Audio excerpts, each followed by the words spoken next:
है कि महादेव सती का त्याग पहले ही कर चुके हैं। और वह त्याग क्यों किया? क्योंकि जब राम कथा सुनी दोनों ने, तो कथा सुनने के बाद में राम जी सती के साथ महादेव जा रहे थे। कथा बड़ी प्रसिद्ध है। तो महादेव ने कहा, हम जिन राघव जी की कथा सुन के आए हैं ना, हे सती, वो अभी इसी वन में ही विचरण कर रहे हैं, चलो उनका दर्शन करते हैं। और उस समय सीता जी का हरण हुआ था। राम जी बड़े व्याकुल घूम रहे थे। जाके जैसे ही दर्शन किया तो दूर से देख करके व्याकुल राम, विरही राम को देख करके सती के मन में प्रश्न उत्पन्न हो गया, ये भगवान तो नहीं हो सकते। पत्नी के लिए ऐसा रुदन तो कोई मानव नहीं करता जैसे भगवान कर रहे हैं। ये हमारे पतिदेव तो बड़े भोले भाले, किसी पर भी रीझ जाते हैं। अब इन्हीं को भगवान माने बैठे हैं, ये भगवान तो नहीं। अगर ये भगवान है तो मैं परीक्षा लेती हूं। और सीता जी का रूप धारण करके सती गई। सती को देखते ही उनको लगा था कि मुझे देखते ही राम जी का रुदन दूर हो जाएगा। अरे मेरी प्रियसी सीता आ गई। पर राम जी ने जैसे ही सती को देखा, सती रूप तो सीता जी का बना के गई थी, पर राम जी तुरंत प्रणाम करते हुए कहते, मां आप यहां क्या कर रही हैं अकेली वन में? महादेव नहीं आए आपके साथ? सती ने जैसे ही सुना, अरे ये तो पहचान गए मुझको, तुरंत दौड़ करके वहां से भाग गई। महादेव बोले, कहां गई थी तुम? बोले, कुछ नहीं, बस समीप से प्रणाम करने गई थी। राम जी को दूर से देखने में दिख नहीं रहे थे, इसलिए समीप से प्रणाम करने गई थी। महादेव सब जानते हैं। महादेव बोले, एक साथ दो अपराध किए सती ने? बोले नहीं, मन में विचार किया। दो अपराध। पहला अपराध क्या? ठाकुर जी पर संशय किया। दूसरा अपराध, संशय के कारण सीता का रूप धारण करके गई, मां का रूप धारण करके गई। और तीसरा एक और अपराध किया। बोले, क्या? आकर के मुझसे झूठ और बोला कि समीप से प्रणाम करने गई थी। उस समय महादेव के मन में, मुझे चौपाई स्मरण में नहीं, पर महादेव स्मरण करते हुए कहते हैं कि है तो दक्ष खल की बेटी है, तो कहीं ना कहीं उसका गुण तो आएगा ही। और महादेव ने उसी समय त्याग किया। लेकिन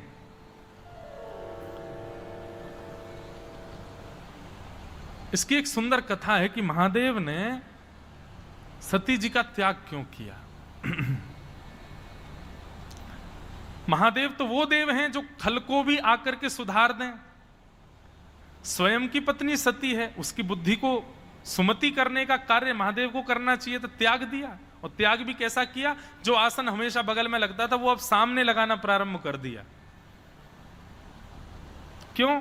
मेरी मां का रूप धारण किया है, मेरे प्रभु की परीक्षा ली है तुमने, अब मैं तुमको पत्नी रूप में तो नहीं देख सकता। बंधु, इसको कहते हैं मानसिक त्याग। ऐसे ही बंधुओं, संसार में जब कोई हरि विमुख व्यक्ति दिखता हो, कथा विहीन व्यक्ति मिलता हो, लेकिन उसके संग रहना तो है, क्या करें?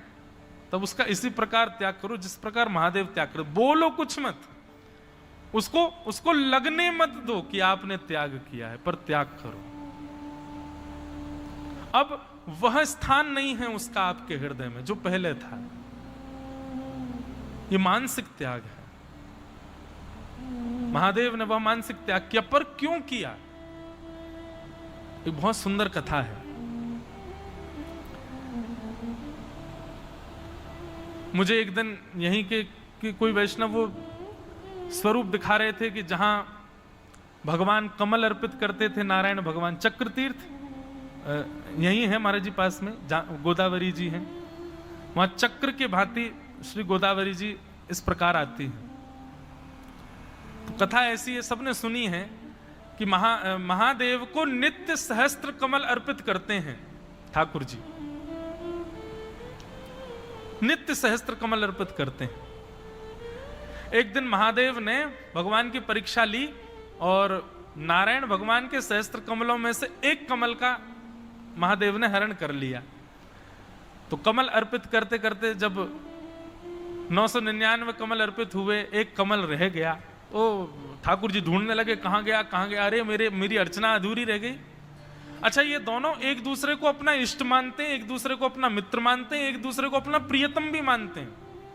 महादेव नारायण को अपना प्रियतम भी मानते हैं, मित्र भी मानते हैं, इष्ट भी मानते हैं, सर्वस्व मानते हैं। सारे संबंध हैं दोनों के एक दूसरे से। मतलब ऐसा समझो कि जब दोनों मिलते हैं ना, दोनों दंडवत करते हैं। कैसे दंडवत करते हैं? लेट जाते हैं, ठाकुर जी तो लेटते हैं महादेव के चरणों में, महादेव लेटते हैं ठाकुर जी के चरणों में। तो ऐसे मानो समझो भगवान का मुख महादेव के चरणों की ओर और महादेव का ठाकुर जी के चरणों की ओर, एक साथ दोनों दंडवत करते हैं और लिपट जाते हैं चरणों से। इतना प्रेम करते हैं एक दूसरे से। तो जब एक कमल नहीं मिला, बहुत देर ढूंढते रहे, बोले कि अरे आज हमारी आराधना अधूरी रह जाएगी। तो भगवान ने मन में विचार किया कि वेद हो, उपनिषद हो, मेरे भक्त वृंद हो, ये मेरे सर्वांगीण अंग को कमल की उपमा देते हैं। नमः पंकज नाभाय, नमः पंकज मालिन, नमः पंकज नेत्राय। ठाकुर जी का सब कुछ पंकज है। पंकज यानी कि कमल। भगवान बोले जब हमारा सर्वांगीण अंग कमल है तो क्यों ना इसी को ही अर्पित किया जाए। और एक कमल के रूप में अपने ही अंग को अर्पित करने लगे। ऐसा बताते, नेत्र अर्पित करने लगे। जैसे ही वहां अर्पण करने लगे, इतने में ही महादेव प्रकट हो गए। प्रकट होकर के ठाकुर जी को हृदय से लगा लिए। नहीं नहीं भगवान, मैं तो बस देख रहा था आपकी भक्ति। ठाकुर जी थोड़ा इतरा करके बोले आप हमारी भक्ति देखना चाह रहे थे, पर हम एक बात कहें, हम दोनों एक दूसरे के भक्त हैं, पर मैं आपका ज्यादा बड़ा भक्त हूं। नारायण भगवान बोले मैं आपका ज्यादा बड़ा भक्त हूं। महादेव बोले आप मेरे बड़े भक्त कैसे? मैं क्यों नहीं हूं आपका बड़ा भक्त? क्योंकि देखो, मैं आपकी सेवा में कमल अर्पित कर रहा था, नहीं मिले तो मैं अपने नेत्र अर्पित करने लगा। इतनी बड़ी भक्ति किसी की देखी आपने? ये तो मैं ही कर सकता हूं, इसलिए मैं आपका बड़ा भक्त हूं। महादेव बोले अरे तो आप आज्ञा करो, हम अपना सर्वस्वरा तन ही आपको दे दें, पूरे के पूरे आपको दे देंगे, तो आपसे बड़े हम हो जाएंगे। बोले नहीं, वो हमारी देखा देखी मत करो। अब तो यही रहेगा कि नारायण शिव के सबसे बड़े भक्त हैं। ये बात कहकर के ठाकुर जी तो चले गए। महादेव चिंता में पड़ गए, बोले कि ये मेरे बड़े भक्त हैं, ये बात मुझसे स्वीकार नहीं है। मुझे इनसे बड़ा भक्त बनना है, इनका। ये मेरे बड़े भक्त बन रहे हैं नेत्र दान करके। मैं इनका बड़ा भक्त बनूंगा जब इनसे भी विशिष्ट वस्तु का दान करूंगा, त्याग करूंगा। तो महादेव के चित्त में जब ये भाव उत्पन्न होने लगा, नारायण तो समझ गए।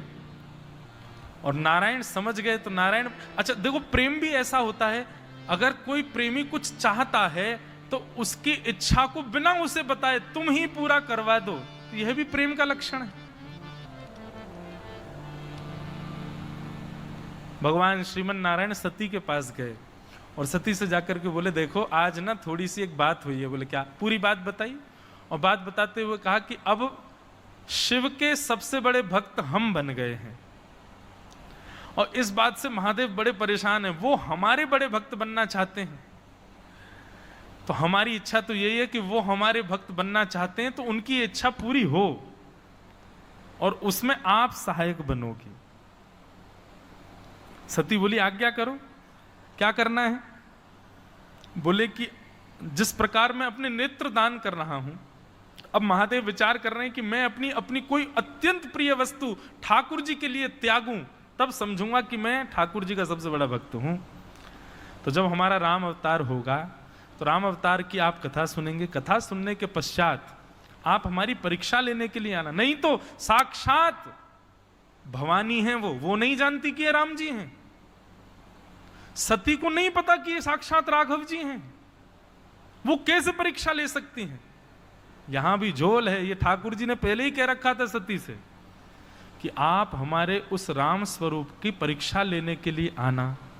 जब आप परीक्षात्मक भाव से हमारे सन्मुख आएंगी तो महादेव का मन खिन्न हो जाएगा, और महादेव का जैसे ही मन खिन्न होगा तो हमारी भक्ति के कारण वो आपका त्याग करेंगे और जैसे ही वो आपका त्याग करेंगे, आपका त्याग करते ही वो हमारे श्रेष्ठ भक्तों में उनकी गणना हो जाएगी। तो जो अभी हम श्रेष्ठ बने हैं वो अब महादेव श्रेष्ठ हो जाएंगे, और महादेव जैसे ही आपका त्याग करेंगे, मैं प्रकट होकर के महादेव को इस सूचना दे दूंगा कि महादेव अब थोड़ा सा चार्ट बदल गया, अभी तक तो हम श्रेष्ठ भक्त चल रहे थे पर अब आप हमसे बड़े श्रेष्ठ भक्त हो, क्योंकि आपने तो अपनी पत्नी का त्याग मेरे लिए कर दिया है। तो ये सती त्याग जो है ना, अगर इसको स्वच्छंद जैसा है वैसा सुनते हैं तो कहीं ना कहीं संशय मन में आता है। पहला संशय तो यही आता है, क्या सती को नहीं पता चल रहा है कि वो राम जी हैं? और दूसरा संशय मन में यह आता है कि क्या शंकर जी संग रहकर के भी सती को समझा नहीं सकते, और शंकर जी का संग करने वाली सती की मति इतनी नहीं सुधरी? इन संशयों का निवारण इस कथा से होता है कि स्वयं भगवान श्रीमन नारायण ने ही सती को आज्ञा दी है कि आप हमारी परीक्षा लो, ताकि उस परीक्षा से क्षोभित होकर के महादेव आपका त्याग करें। और जैसे ही आपका त्याग करेंगे तुरंत वही हुआ, जैसे ही महादेव ने सती का त्याग किया, त्याग करना बताया नहीं है, बस सन्मुख आसन रख दिया। सन्मुख आसन रखते ही तुरंत शंख चक्र गदा पद्मधारी श्रीमन नारायण प्रकट हो गए, आकर के महादेव को हृदय से लगाया। महादेव बोले, आप इतने प्रसन्न क्यों दिख रहे हो? बोले, हम इसलिए प्रसन्न हैं क्योंकि अभी तक तो महादेव के सबसे बड़े भक्त हम थे, हमसे बड़ा भक्त संसार में कोई नहीं था, परंतु अब आपने भक्ति में भी हमको परास्त कर दिया। अब सबसे बड़े विश्व के भक्त आप हो, क्योंकि आपने तो हमारे लिए अपनी प्राण प्रिय सी सती का त्याग कर दिया नाथ, इसलिए सबसे प्रिय भक्त हमारे आप हो। ऐसी एक कथा रसिक जन सुनाते हैं।